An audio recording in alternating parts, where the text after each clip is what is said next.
Hi everyone, welcome to Chapter 1's lecture notes for the chapter called The Ancient Near East, the First Civilizations. At the end of this chapter, you'll be able to identify the different cultures of these first civilizations and their impact, their lasting impact and legacy on culture today.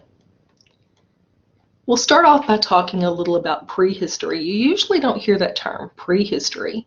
What you do hear, though, is prehistoric. So you can now kind of put into context the time periods that we're talking about.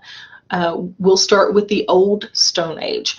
The Old Stone Age is known as the Paleolithic Age. If you've heard of the paleo diet, you know, that's really basic and simple, where you're eating nuts, grains, and some unprocessed meat, that sort of thing. That's called the paleo diet because it kind of goes back to what the people of the Paleolithic age would have eaten.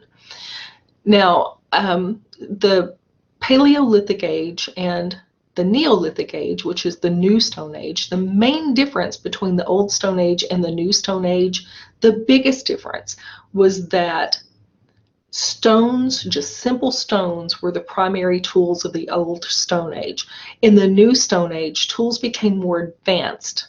So tools then, and as crazy as this sounds, a handle was a big advancement at the time. So, you know, where you had a stone that you would have used for chopping in the past, by attaching a handle to that stone, then you have an axe, and it makes work go a lot faster.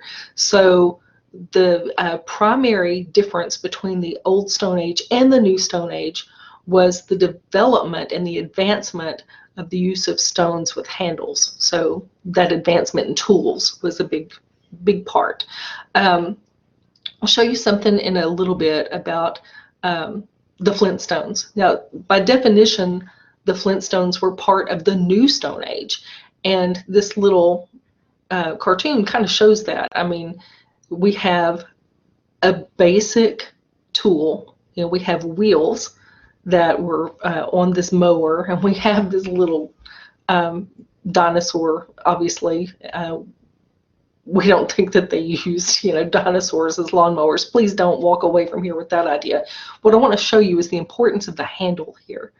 So anyway, thought that was kind of cute.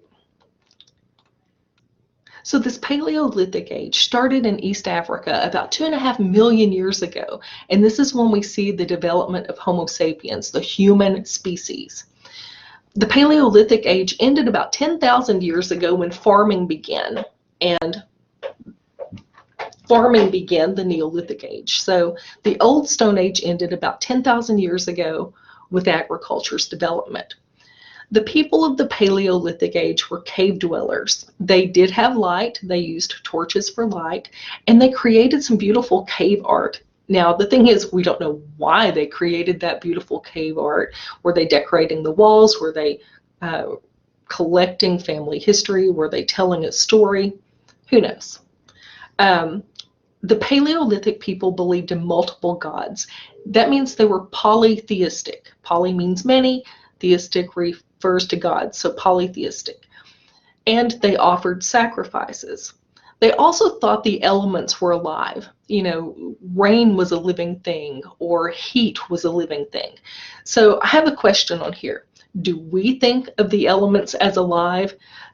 Generally speaking, I'd say today we don't think of the elements as alive, but I'm reminded of an old wives' tale that my grandmother used to say. Have you seen rain during the sunshine? Sometimes people refer to that as a sun shower, which really is a good definition. You know, there's a shower while it's sunny. My grandmother used to tell me that if it rains when the sun is shining, it's going to rain the same time the next day. And every time I think about it, I try to keep up with it, and it's always right. So I encourage you to try that too. Another phrase for that is, the devil is beating his wife. So the idea that the devil was beating his wife, that would be kind of an old wives' tale about how the elements were alive. Like the element wasn't rain at all. It was something else. It was a living devil beating a living wife. So that's why I just threw that question in there. We still have fragments of that hang around in old wives' tales and superstitions. So agriculture was a huge advancement for civilization because the old Stone Age people, the Paleolithic era people, were hunters and gatherers. They had to constantly be on the move and look or in search of food and shelter. But when people learned how to plant, planting and growing meant harvesting. And you stayed in one place to do all that. It totally changed civilization and brought about the Neolithic age because settlements began to crop up because you didn't have to hunt or gather. Without farming, remember, these people traveled constantly in search of food and shelter. So now the idea of settlements beginning was a huge advancement. And tools also began to advance to fit the new needs of farming. Domesticated animals were also important because without animals, the labor would have been much more difficult. So in the Paleolithic age, everyone hunted and gathered. Men typically hunted, women typically gathered. Now in this Neolithic age, the New Stone Age, women and children are farmers. They're cultivating and gathering, and the men still hunt. So one of the things that I want to point out is, if you've ever held a baby on your hip, like a toddler age baby, and you kind of hold them on one hip, if you bend down to pick up something, you've got two extra little pairs of hands there that can also bend down and help pick up something. So it just made sense that the children would be helping to kind of fend for themselves as helping to harvest, even when they were gathering, as hunters and gatherers. So the result of agriculture led to the creation of villages. People had leisure time because they weren't constantly hunting for food or gathering food. They weren't constantly in search of shelter. They had villages. They had homes that they could live in. So this gave them leisure time. They started businesses and they started practicing the arts. And people started like in pottery and that sort of thing. And this led to trade and trade agreements because someone might have more corn, someone else might have more squash, beans, onions, whatever you're talking about trading, and someone else might have pottery. So you kind of worked with each other to barter and trade for goods. And because of this, an upper class starts to emerge. Now, it's hard to imagine an upper class at this time period, but the person with the most land or with the biggest harvest, if you've done any kind of farming at all, you know that having the most land doesn't make you the best farmer. It just gives you the opportunity to produce more. So, even a small farm could outproduce a larger one if the conditions were right. And we also have technology developing at this time. Technology, of course, didn't mean apps or computer things. Neolithic technology was a lot more basic than that. So I mentioned earlier pottery.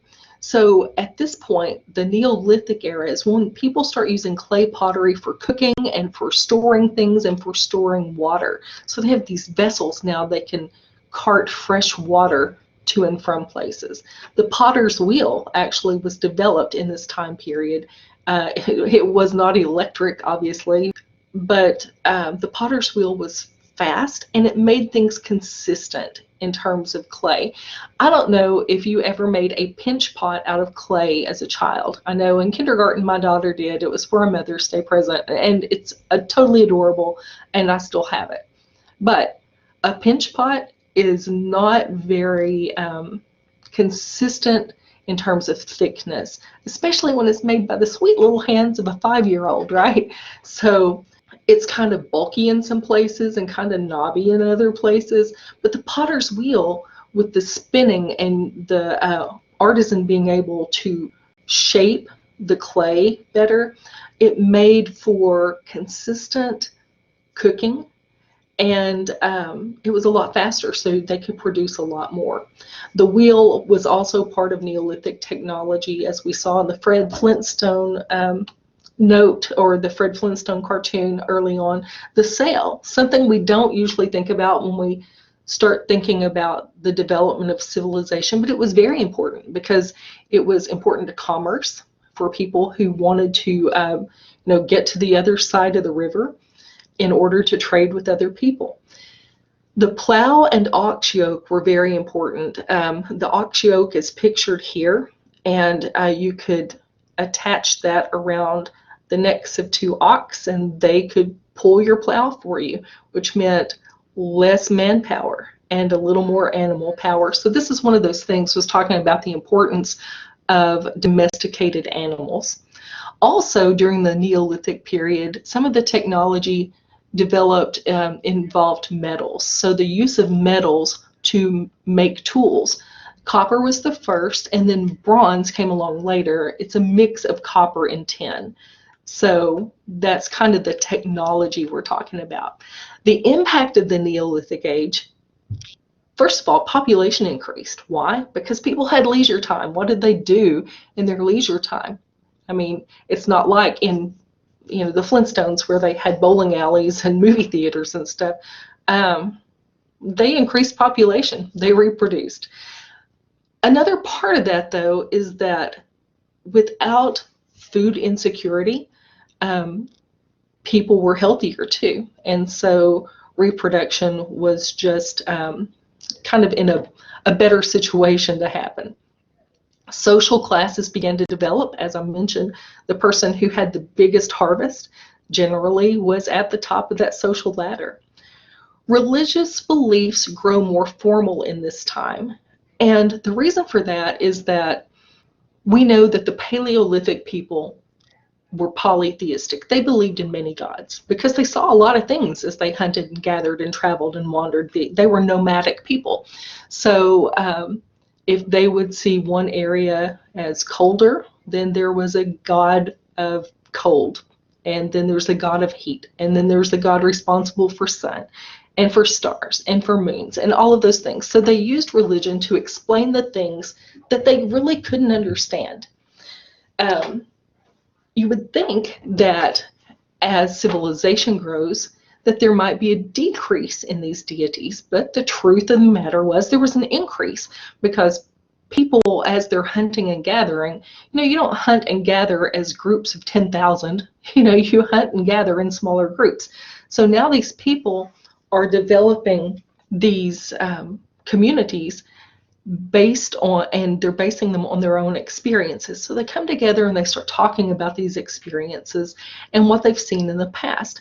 And for those reasons, collectively, more deities kind of start to funnel into these communities.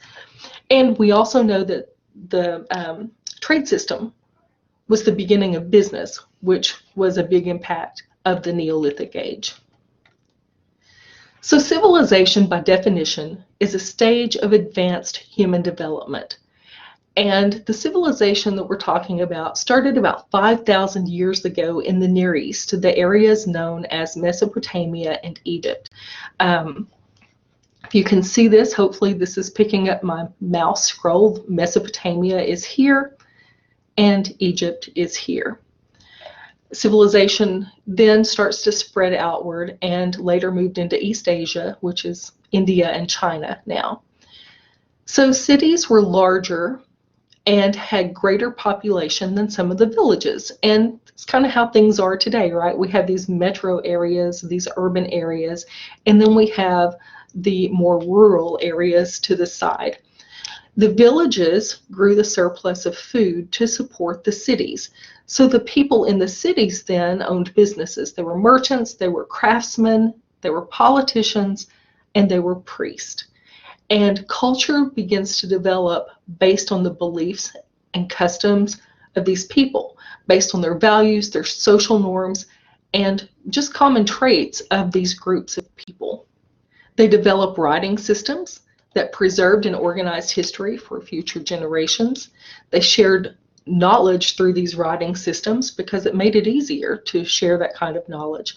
It was a good way to keep political records, and religious figures also kept records because they tended to kind of handle a lot of money, and they also used writing to record laws.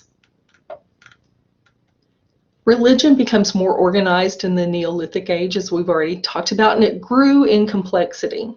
The priest became very powerful and wealthy people, which is something that we kind of have a tough time looking at today, because we know some religions have priests that are take kind of a vow of poverty. Not all do by any means, but so we have that kind of confusion going on. It's important to realize that during the beginning of civilization, the priests were powerful people because they had a connection to gods. They knew their gods. Religion was used to explain nature, and again, all of those things that just couldn't be explained. It also eased the fear of death if you're Egyptian, not so much if you're Mesopotamian, and we'll talk specifically about that in a minute because that's really interesting. And religion also justified morality and laws that were established. So let's jump into civilization. The Sumerians and the Egyptians were the first because of their location on river valleys. Rivers are very important to the development of civilization. There's fresh water for consumption. There's water for irrigation, transportation for trade, and also rivers leave behind this fertilizing silt. It's this really rich kind of deposit soil that's left behind when riverbanks flood. Think of all of the stuff in rivers, all of the fish and all of the little organisms and stuff, that as they die, they become kind of fertilizer, and washing to the shores really helped create rich soil, which was very important for agriculture. During this time in civilization, we have people who were developing math and engineering skills, and they're also learning to read and write. The problems with civilization basically can be summed up as lack of infrastructure. Today, we know that when you plan, you have to plan for everything. As civilization developed, that's not something that was top of mind awareness at the point that it happened. We talked about the differences in cities and villages. So we have people living in these cities, and a lot of unsanitary conditions begin to develop. There's no garbage collection, so that's not going to be an easy thing to have happen. You have a lot of people living in close quarters, which leads to the spread of epidemics. Slavery was an issue at the time, and war was planned, it wasn't random. And so you're like, how is that a problem? So think about it. During the Paleolithic era, when people were hunting and gathering, and again, remember, they're not large groups of people hunting and gathering, they're smaller groups of people. So one group might run up on another group. If they got along, they got along. If they fought, they fought. But it was spur of the moment, it wasn't planned, and it was really just about meeting the needs of food and shelter for that short period of time. As civilization begins to develop, war is planned for the sake of taking more land, expanding territory, or taking goods from one place to another, taking riches, whatever that might be. So we have different needs developing that are pushing war at that time. When we talk about Mesopotamian civilization, we're talking about the area that is now Iraq. Mesopotamia is Greek for land between the rivers, and that's very much what it was. It was between the Tigris and Euphrates rivers. The Sumerians lived in the marshlands of the lower Euphrates, and they were successful in converting swampland into fields of barley and groves of date palms. So they were very good in terms of setting up their agricultural situation. They had hut settlements that became 12 city-states by 3000 BC. And they developed cuneiform, which was a system of using pictures for objects and marks for numbers. You know, it's a lot like emojis, only less colorful. And when we talk about marks for numbers, if you've ever made tally marks, think of that. I mean, that's kind of a system of cuneiform in and of itself. Sargon the Great was a great warrior king from Akkad, and he conquered the Sumerian cities in about 2350 BC. He built the world's first empire from the Persian Gulf all the way to the Mediterranean Sea.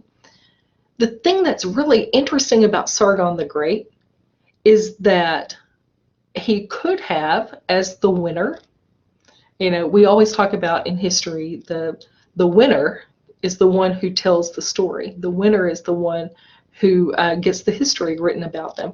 So as the winner of this conquest, he could have totally wiped out the Sumerian culture, but he did not.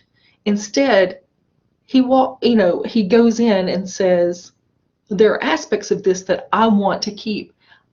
So in doing that, in adopting Sumerian culture, writing in cuneiform spread, and it also helped preserve early Mesopotamian culture. So we still have knowledge of Sumerian culture today because Sargon the Great allowed that culture to continue. Another thing he did, he built these forts in the lands that he conquered, and he appointed governors to oversee the land. Because remember, technology, communications technology was not a thing then. It's not like they could text each other, they could tweet, or they could even call to say, how are things going across the way? I mean, they didn't have that option. So he picked governors that he trusted to oversee the land, and he kept huge armies in those places. You know, they had these forts there to protect the land and also to fight for new territory. Another thing that's important about Sargon the Great is his daughter, Enheduanna. She's the first known poet. Now you may think that's not very important, but poets really captured culture. And they also wrote hymns to deities. And so that's what Enheduanna did. She wrote poems and hymns to worship the deities, including the Sumerian deities. So she was the high priestess of Ur. And, you know, as an Akkadian, her deities would have been something different if Sargon had not adopted Sumerian culture and spread it throughout his large empire. So because of Enheduanna, we have different knowledges of religion, the legal aspects of Sumerian culture, literary pieces of culture, and artistic forms that endured because because he allowed it to happen and she captured it in her poetry. So in terms of Mesopotamian religion, I told you we'd talk a little more about this. I think this is the interesting part between Mesopotamia and Egypt. Mesopotamian religion, the Mesopotamians saw wars as conflicts between the deities or between the gods. So basically it's like all of these gods are using people like little action figures or something, and they're making them fight these wars. Victory was based on divine favor. It had absolutely nothing to do with human effort, according to the Mesopotamians. And they had these myths about all of these gods. And like I said, the biggest one is that all wars were actually conflicts between the gods, not the people at all. So the idea of free will was not a thing in Mesopotamian religion. The Sumerians had their own kind of ideas about the human origin story. They thought that humans either began as plants or as clay. And, before you laugh and think that that's kind of weird, think about what they saw. They saw the development of culture through agriculture. And so by being able to plant and harvest, they kind of thought that these gods could plant people and harvest them, or as clay, where you could shape something into being. And that's kind of an interesting approach too. I mean, both of those are things that they saw develop in their time period. And the humans were made to do their God's will on earth, and there was not a single decision made without consulting the gods first, because you needed to appease them, they needed to be happy, and you sure didn't need to anger them. The cities were sacred places and belonged to the gods, and they were constantly appeasing the gods in order to get protection. They sacrificed animals to the gods, and then they read their entrails for some sort of hope of understanding or a message from God. And by entrails, I mean, what's left after you burn. So some people, think of it as reading tea leaves, but with, guts and stuff. Anyway, the temple was the center of city life. And priests, I mentioned before that priests became wealthy. They collected rent, they ran businesses, and they took festival donations. Festivals were so important to Mesopotamian culture because it's how you worshiped and celebrated all the gods that needed to be celebrated and appeased so your life wouldn't be miserable. So there were lots of festivals going on. And temple scribes kept receipts and records. There were priests and priestesses in the Mesopotamian religion. So the Mesopotamians believed that the gods controlled absolutely everything. They saw gods and demons everywhere in nature. So because the idea is if there is good, there must be evil, so they saw gods and demons everywhere. They wore charms to try to protect themselves, and they begged gods to help protect them. Now, this isn't like a prayer, this is a begging, an all-out begging. Their success or failure was decided purely by the gods. Again, free will was not part of the concept of Mesopotamian religion.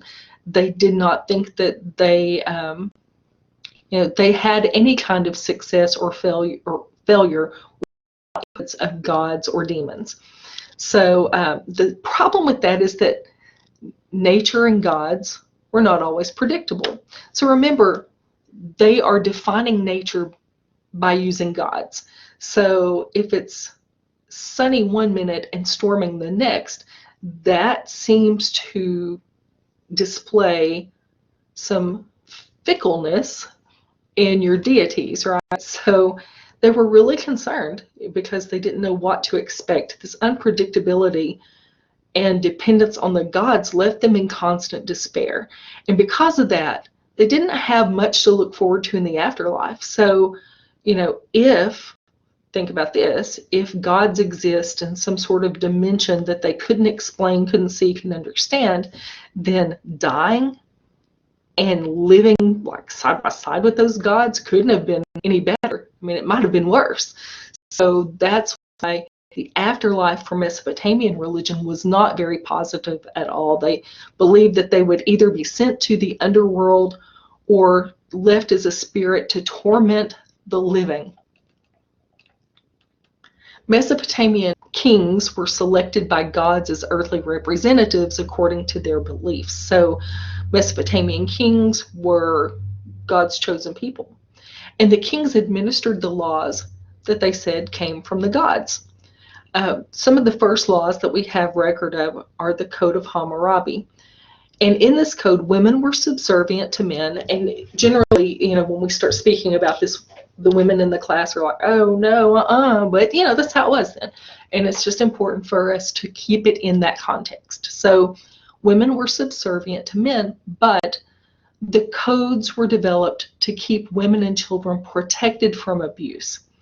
Death was the penalty for adultery, also for helping slaves escape, or for receiving stolen goods, theft by receiving. We still have that today, but nobody dies for it. If you were forgiven for any of those, it could lessen the penalty.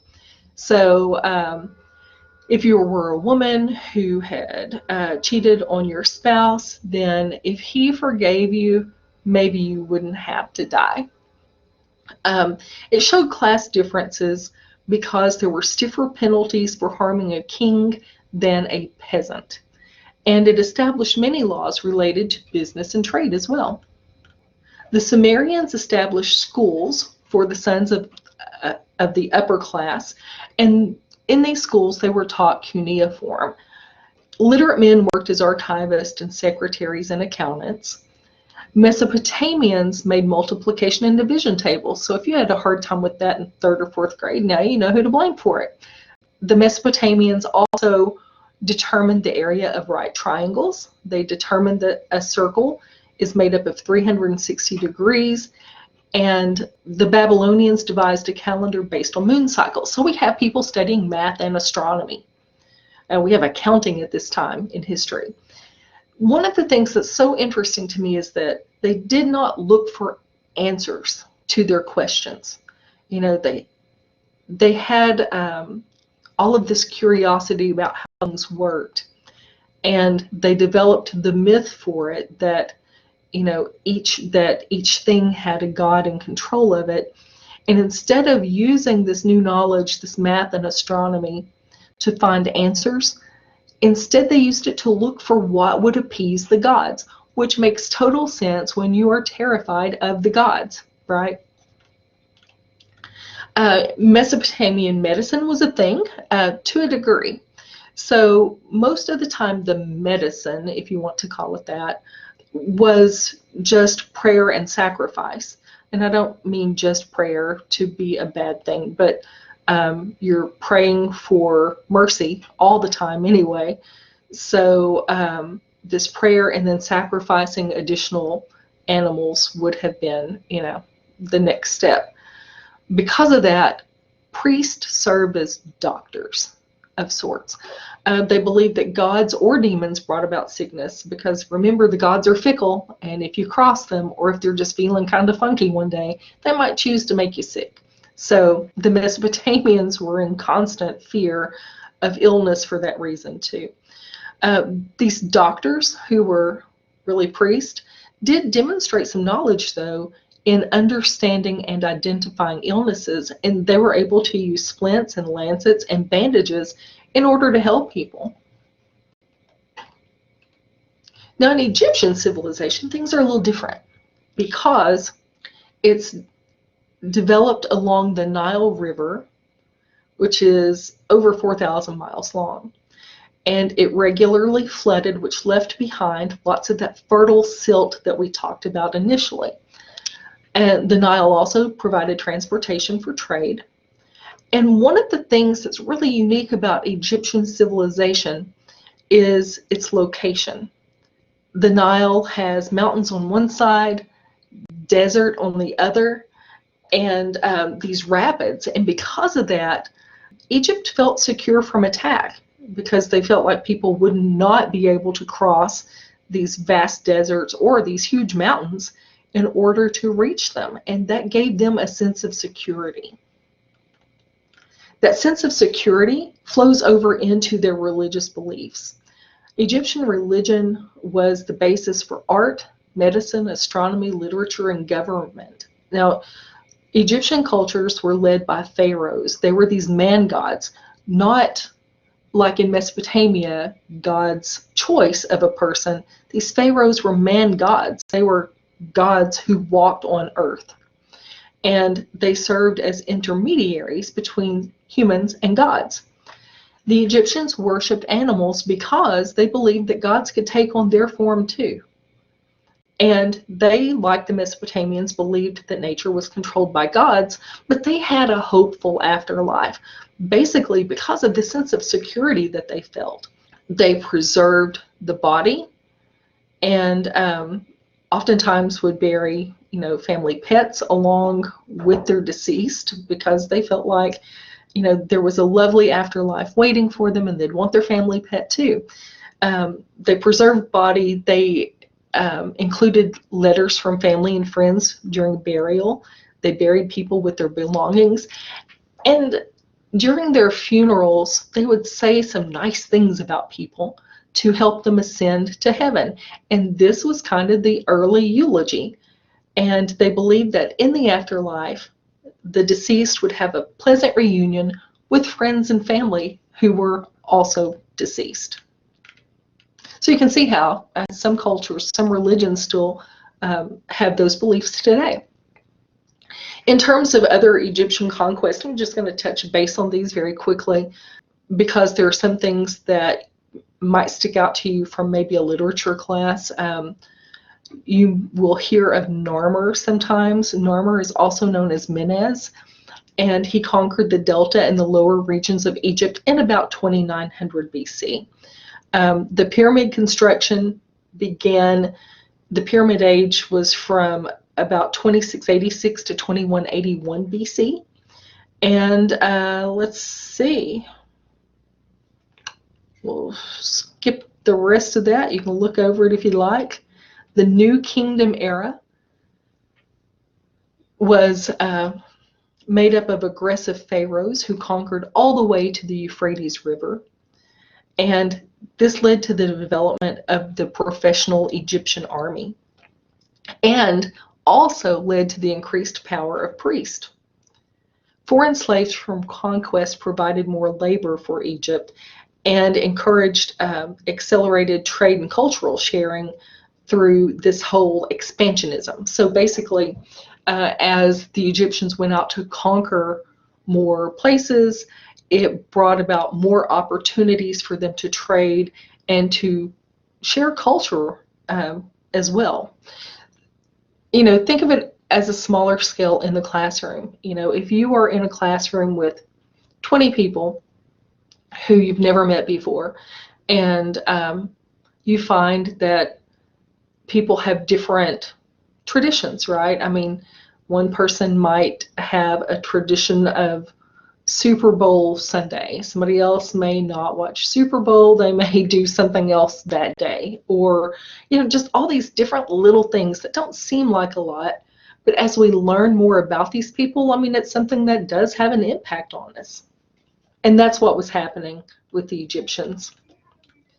Egyptian monotheism also developed, which is really kind of interesting too. You know, polytheism, as we've talked about, means many gods or multiple gods. Monotheism is one God, and it was so definitely not the cool thing to be at this particular time in history. But Pharaoh Amenhotep IV changed that. Now, whether it was cool or not at the time is still debatable, and I will explain why. Sorry, I had to get a sip of tea there. Okay, so Amenhotep IV worshipped Aton, the sun, or Aton or Atun. You'll hear it different ways, but Aton, you know, however, I'm going to say Aton. So he worshipped Aton, the sun, who was the god of all people. He worshipped him and really was so serious about this whole idea of monotheism that he changed his name to Akhenaten, which means it is well with Aton. So he starts a new holy city called Akhetaten, and he moves his wife and followers to this new city.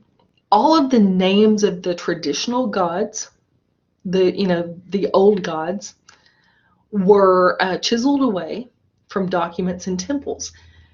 Now, he didn't have a lot of followers into this monotheism. After his death, though, he was seen as a blasphemer, and the temples were destroyed. Okay, let's see. Let's move on to the next slide.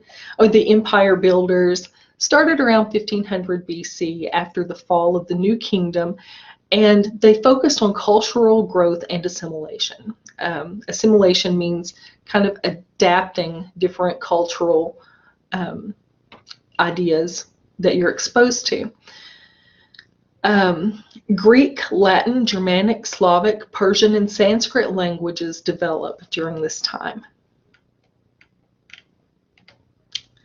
The Hittites were established as empire builders there were strong states in Asia Minor. They wanted to control trade routes along the Euphrates River into Syria. They reached their peak in about the 1300s BC when it ruled Asia Minor and northern Syria.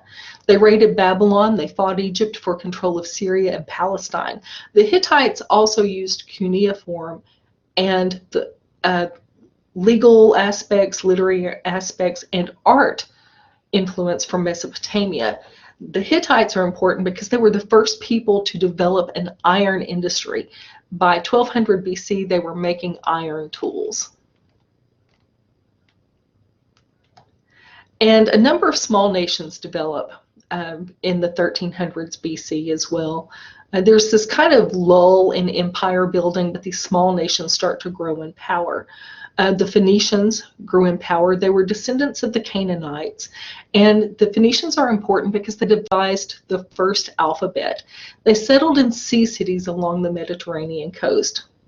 The Arameans settled in Syria and Palestine in northern Mesopotamia, and the Hebrews actually developed as a small nation during this time, and we will focus on the Hebrews in chapter 2. Empire building starts again in the 9th century BC by the Assyrians.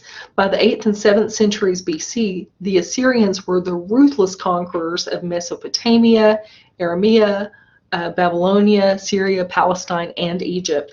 The Assyrian king governed absolutely. Now, the Assyrians did improve roads. They developed a messenger service. They started large irrigation projects. And something else they did, they used fear and terror to garner obedience from people. They deported troublemakers from their homes, and that kind of, if you want to live at home, then you would kind of assimilate to their needs and their demands. They continued the whole practice of preserving and spreading past cultures that they conquered. King Ashurbanipal had a great library of clay tablets, which kind of fosters this love of literacy for the people. The Assyrian power was destroyed in 612 BC by a coalition of Medes from Iran and Neo-Babylonians. So the empire builders from Persia, these were the people, the Indo-Europeans who settled in southern Iraq. Cyrus the Great and his son Cambyses conquered all the lands between the Nile in Egypt and the Indus River in India. It took a period of 25 years to do so, but they ruled by absolute monarchy, justified by religion. They developed a chain of command, which is important for the Persia Empire builders. Each province was administered by a governor, and governors answered to the emperor.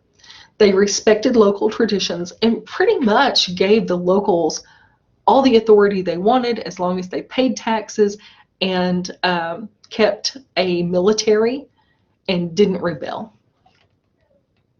So one of my favorite things about the Persians, and part of this is cut off here on the slide, I'm sorry about that. Zoroastrianism is the word that's cut off there.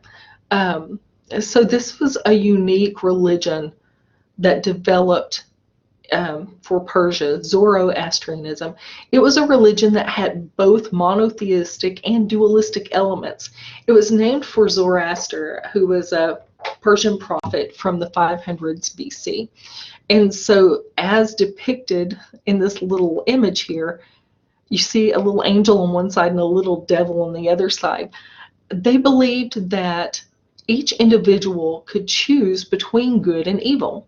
So free will, which was a big concept for the time. You could choose to do right or you could choose to do wrong, which is really kind of interesting. This also reminds me, I watch a lot of cartoons, and it reminds me of those where, there's a little angel on one side and a little devil on the other side trying to convince the person to do right or wrong. Okay, that ends the lecture here. Hope you enjoyed chapter 1 and found something in it that you can identify with, or something that you can see still in today's culture.